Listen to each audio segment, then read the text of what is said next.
వాస్తవానికి మేము డెవలప్మెంట్కి అడ్డు కాదు. ప్రజల బతుకులు మార్చే డెవలప్మెంట్ ఉంటే మనం ఉంటుంది.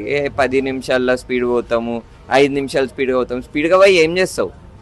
రేకుల షెడ్లో ఉంటావు నువ్వు, రేకుల ఇల్లులలో ఉంటారు మన ప్రజలు. ఏడైనా జ్వరం వస్తే లేకపోతే ఒక చిన్న జబ్బు వస్తే ఇన్ని వేల ఖర్చు అవుతుంది హాస్పిటల్లో. వాటిని సాఫ్ చేయకుండా, వాటిని క్లీన్ చేయకుండా, వాటిని డెవలప్ చేయకుండా ఏం డెవలప్మెంట్? రోడ్లు కడితే డెవలప్మెంటా? ఇంకేం లేవా డెవలప్ చేయడానికి?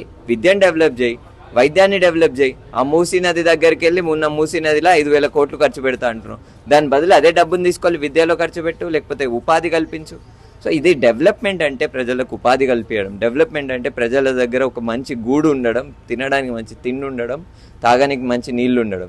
ఇవన్నీ చేయకుండా నేను ఫ్లైఓవర్ కడతా, దానివల్ల ఎట్లయితుంది డెవలప్మెంట్? బొమ్మలు పెడతా, గాంధీ బొమ్మ పెడతా, ఇంకోళ్ళ బొమ్మ, ఏమొస్తుంది దాంతో? ప్రజల బతుకులు మారుతాయా? పోతాం 5 నిమిషాలు జల్దీ పోతాం. ఇంటికి పోయి ఏం చేస్తావు? మీ పిల్లోడ్స్ ఫీజు కట్టడానికే నువ్వు ఏంది, వాళ్ళ వైఫ్ బంగారం పెట్టాలి, వాళ్ళ పుస్తల తాడు పెట్టాలి. ఏంది ఇది? తెలంగాణ ప్రజల బతుకులు మారాలి. డెవలప్మెంట్ అంటే 5 నిమిషాలు ముందు పోవడం కాదు.